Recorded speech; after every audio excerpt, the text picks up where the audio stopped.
You. Okay, so our next speaker is Anton Kuzmin. He's a hardware and software engineer with a 3-decade career in embedded systems. His work focuses on application domains spanning from HPC to industrial control, video processing, test, and measurement equipment, covering both hardware, FPGA design, as well as embedded and real-time software. So today, he presents a USB implementation with the GateMate FPGA. Thank you. Thank you for the introduction, and good afternoon, everybody. It's been a long and hot day, so I'll try to make it short and light, at least for myself.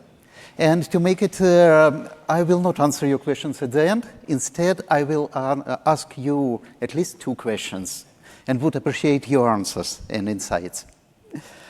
To continue with introduction, it looks like all the career is just collecting some abbreviations. And in case if anyone of you is willing to chat about any of those abbreviations I've collected through the years, I will be more than glad to do it. Especially the last one, which is just came alive this January. It's an open hardware, open harmonized FPGA model standard, OHFM. I think I know that several of you in this audience already heard about the standard, but I'll be glad to chat more about it. But somewhere outside of this auditorium. And now, just to set up some expectations for the rest of this talk, the project I'm going to talk about is entirely a personal endeavor, and it doesn't have any company behind it.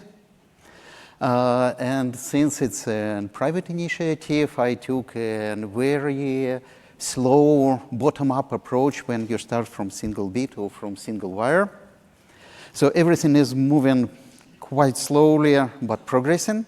So it's work in progress. Do not expect to see at the end a nice presentation. Unfortunately, it doesn't work yet to this point. And as I said, your comments, insights, suggestions are more than appreciated and welcomed.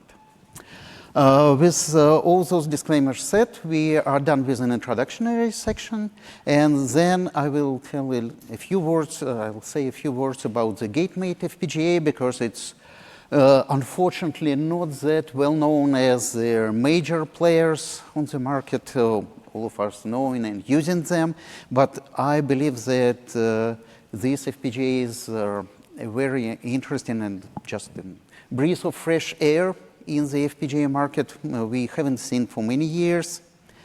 Then, of course, USB, everyone has it in all the devices nowadays, all of them around.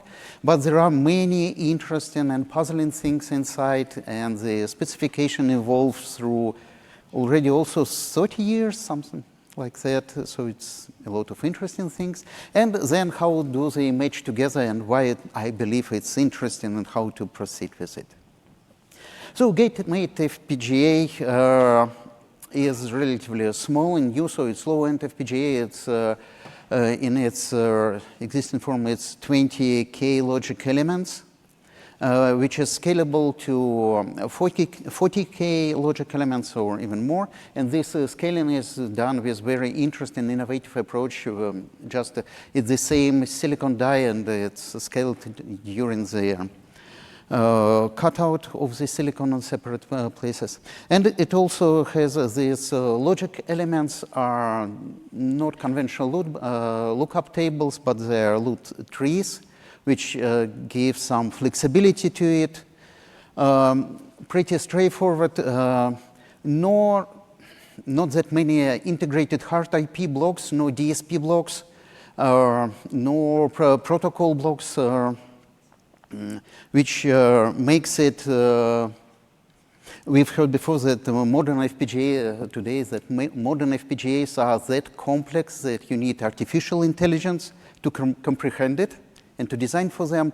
For GateMate FPGA, and that's, they are more traditional, and you still can survive with your natural intelligence without help of an artificial one.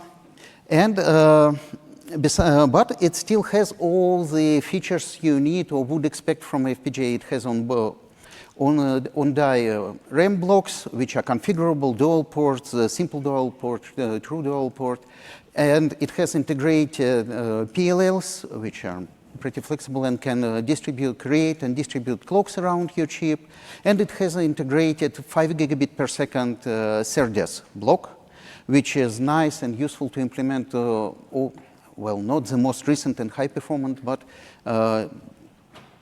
quite decent protocols, and with a small package and really cheap, affordable. Another good features of this FPGA family is their uniform I/O structures. All I/O pins are created equal, almost with no exceptions here, and every pin can be configured as a single-ended or differential LVDS, or each bank uniform. There are 9 uniform banks. Each bank can be individually powered from 1.2 to 0.5 volts, providing I/O voltages, and that's an important part. They are relatively low voltage. It's also low power, has different low power modes. So despite of being low end, it's very nice, flexible, clean design, relatively easy to understand and work with. But what is an interesting feature, which is now available in most recent Xilinx and Altera proposals, is that the configuration controller of the chip itself is available to the FPGA logic itself. So you can reconfigure part of the FPGA design from inside the chip, running inside the chip. But compared to the bigger FPGA players, the entire bitstream format is open and documented. So even if you take, for instance, a Xilinx design, and you can load a part of the design from inside the chip, reload the part of the design inside the chip, from inside the chip, you do not have a documentation of the binary you have to reload. It's different here with the GateMate FPGAs. So when I've learned about this chip, I've decided that it's a, and it's a bit ahead. Another attractive feature, so it's not only the bitstream format is documented, but the entire design flow, all the tool chain for this chip is free and open source software. And I think it's leaving aside the latest FPGAs family and some of their previous generations of the Xilinx families, which bitstream formats, where bitstream formats were reverse engineered. For the GateMate FPGA, the tool chain and the bitstream, all the formats is open from the beginning. So the tool chain includes in Yosys for synthesis, nextpnr for place and route synthesis, and loading bitstream, you can load in via SPI, via JTAG, Open FPGA loader, or just embedded microcontroller, or anything else, literally, since everything is documented and open source. So when I've learned about this chip, and it's been already quite a long time ago, I've decided that the best way to know how to use the chip is to design a board by myself. There were several reasons for that. It's interesting and promising chip with unique features. Evaluation kit was not available when I've started with this endeavor, and it looked like a really nice and simple experiment with KiCad, just to learn myself yet another tool. At least it seems so at the beginning. As usual, everything took a bit more time, but model is designed, manufactured, runs nicely with just a few hardware quirks and no major bugs, and everything is working, and it provides a nice and solid base for experiments, because once I have a board for my own, I can do anything I'd like with it. And with this board, I've decided that it seems to be a good thing to do to implement the USB interface, because with 5 gigabits, it has a good potential to implement Gen 3, USB 3.2 Gen 1, 5 gigabit per second single channel. So I've started to look at how USB specification evolves through the years, and discovered that the first and simple USB 1, you need just 3 I/O pins of any FPGA, 2 bidirectional, 1 to provide a pull-up. So the first impression was nothing to design, 2 resistors, 3 resistors, and 3 pins. The problem is that it doesn't work with the modern FPGAs, and further we get down to the process nodes and low voltage IOs, it's getting far and far away from what USB specification requires, because those pins have to survive permanent short to 5 volts. And nowadays they have to survive permanent short to 20 volts, which is impossible to implement directly with IOs. Fortunately, there are simple small devices with USB transceivers with basically just a physical buffer and nothing more. And then the entire protocol stack may be implemented by just bit toggling inside the FPGA. And there are even examples of the implementation where it's this bit toggling done with microcontrollers. But to my understanding, they will never ever been able to pass the USB certification to be fully USB compliant device for multiple reasons. But anyway, then USB 2 is also pretty old standard, and for that you need 480 megabit per second, which is already a physical layer is impossible to implement with just the generic FPGA I/O pins.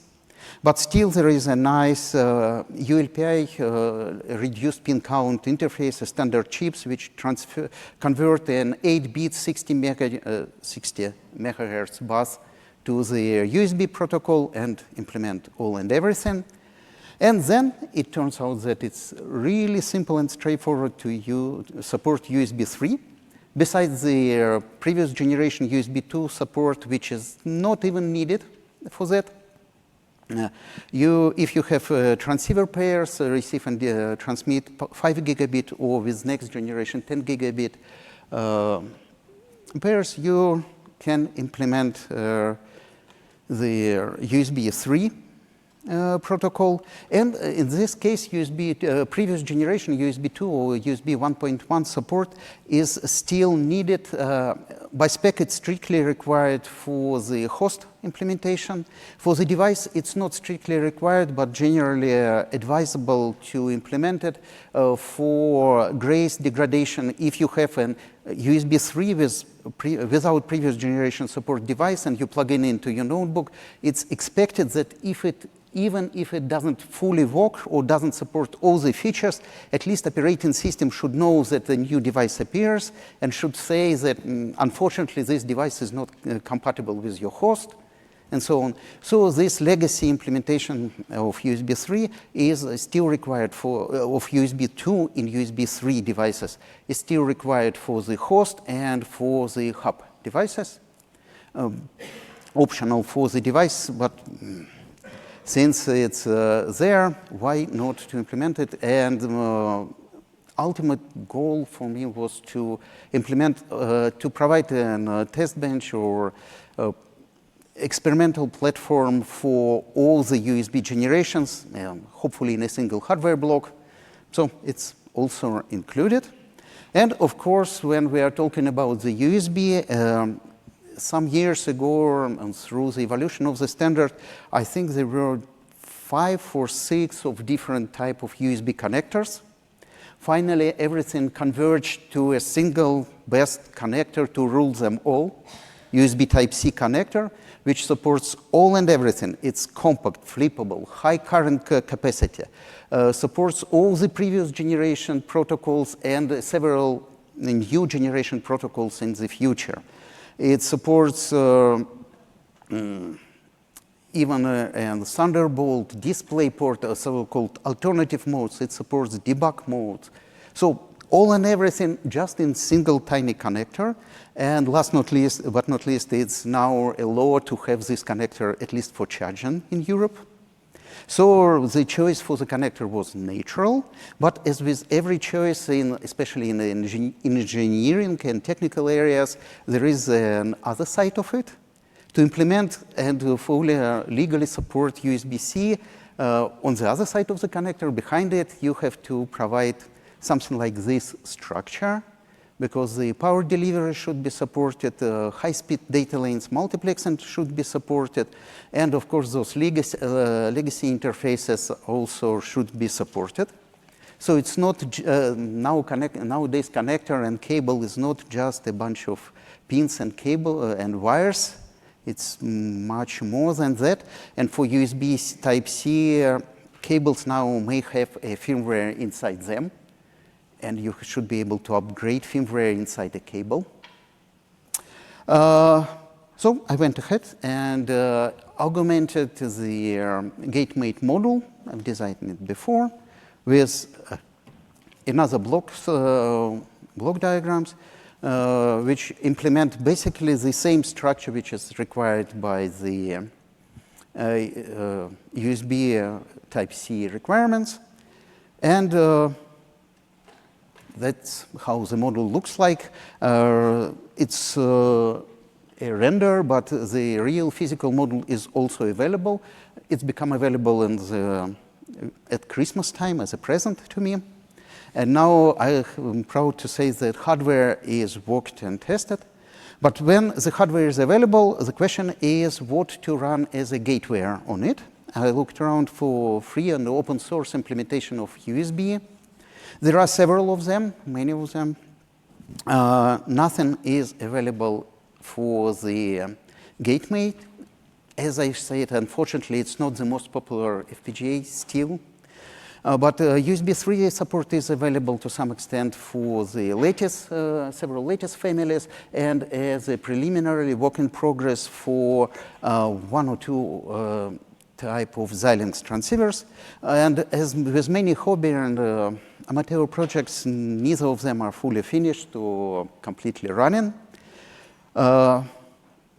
Another downside of the free and open source development, it's exciting area, but the problem is that projects are getting forked on GitHub. And then the problem is that some forks involved, some are getting merged. All of them are written in different styles. All of them are relying on the different software libraries, on different versions of everything.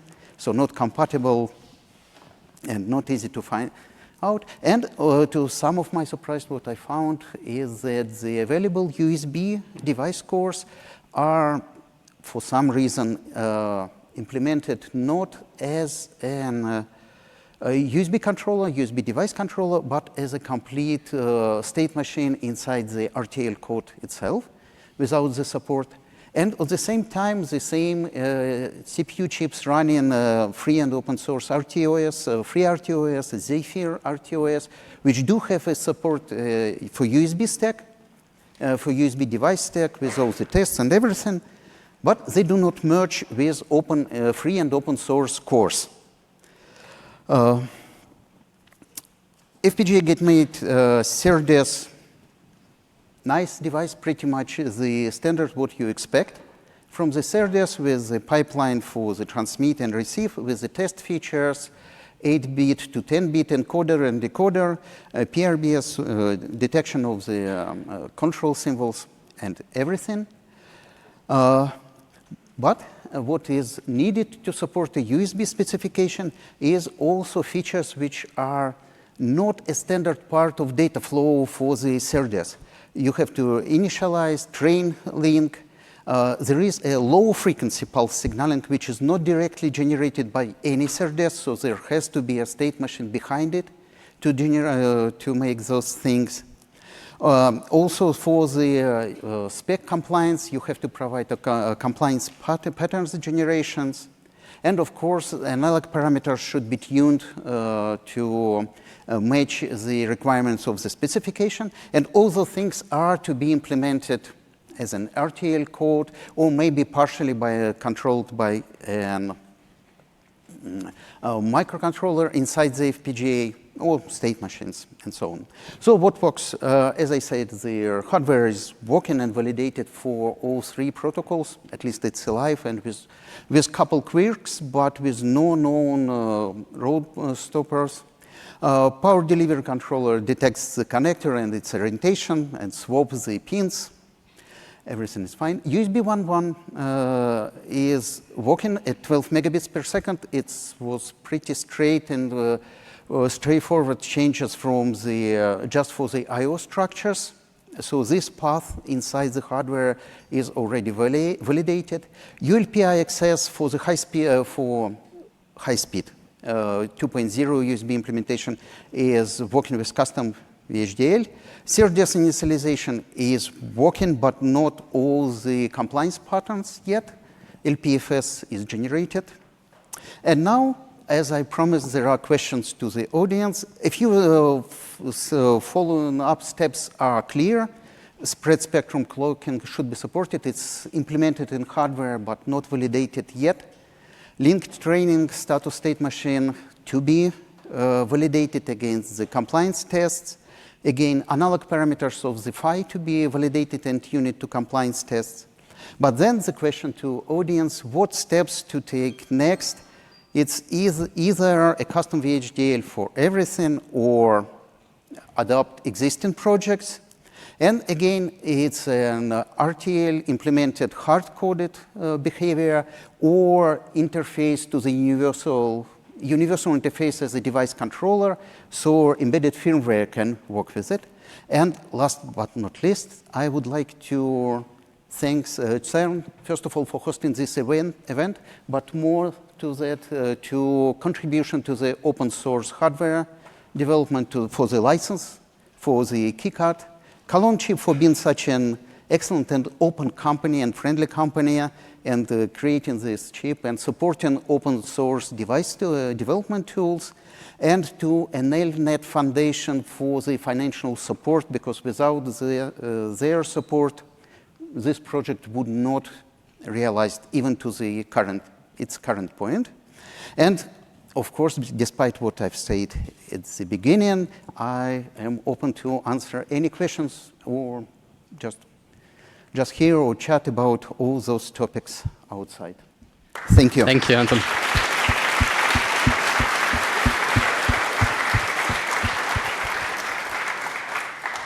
So any questions or answers from the audience?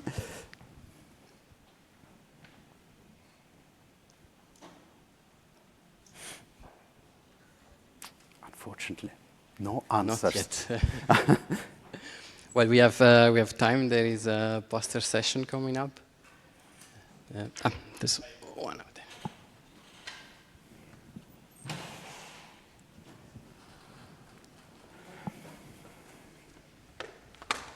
Thank you.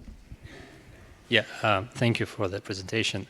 And I have a small question. Were there any issues with mating the voltage levels of the host device with the transceiver voltages that the FPGA expects? No, it's something to be paid attention into the design, but as I said, GateMate FPGA supports 1.2 to 2.5 volts standardly. It's actually 3.3 volt tolerant, but low voltages are official ranges. And the USB transceivers, both ULPI and USB 1.1 transceivers, are capable to run from 1.8 volts I/O. The current hardware, and 1.8 would be a better choice. Current hardware makes use of 2.5. But it's also possible to run it at 1.8, so there is a common range both for the FPGA I/Os and for those transceiver chips. And for the physical signaling on the high-speed SerDes lanes, they are anyway an AC coupled. They have to be on the transmitter side, they're AC coupled, and there is a USB-C multiplexing for high-speed lanes between the device and the USB-C. So voltage are also mated there. And there is, of course, an ESD protection. ESD and common mode protection as required by USB spec. So yes, it takes time and attention during the hardware design phase, but if designed right, it works. Cool, thank you. Thank you. Thanks. Any other questions? Yes. There is one thing. Were you able to draw anything from existing implementations for other chips, maybe, or like was it a complete from the scratch? From Sorry, yeah. would you please turn on the? I think it's turned. There is a button. It should be anyway. Were you able to draw anything from existing implementations or from like implementations for other chips, or did you completely have to start from scratch? Like, how did that go? No, not completely from scratch. It would be just too much to do. Of course, yes, and I think I've mentioned it's by far save a lot of time by huge margin. The problem is that the most advanced and working existing implementations are created with either NMigen and Litex, or Amaranth. I can be wrong with the name. Amaranth. And those are Python-based HDLs, and I have to admit I've learned from them a lot, and I use them as experimental platform and to validate hardware at least. But I have to admit that I have somewhat mixed feeling about those implementations. They make everything easier, and with a Python, yeah, it's a software and rapid agile development process, which is nice and good, but to some extent it's the still same abstraction level as in raw RTL, just with different and more complex and messy syntax, less documentation, and as I said, with all their mess with incompatible libraries and everything. My understanding is that the only way to work with the Python environment now is just to have a separate virtual environment for every project. Otherwise, it's a mess inside your project, first thing, and then if you are doing it in your host system, you just ruin the operating system by installing all the packages. But so yes, I definitely do appreciate all those open source projects and learn a lot, and still have to learn a lot from them. I'm not convinced that they are directly usable for anything to be used, to be applied as a production quality IP core.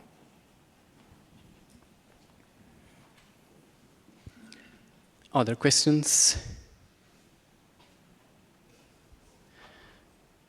I don't see, so okay, we can thank Anton again. Thank you.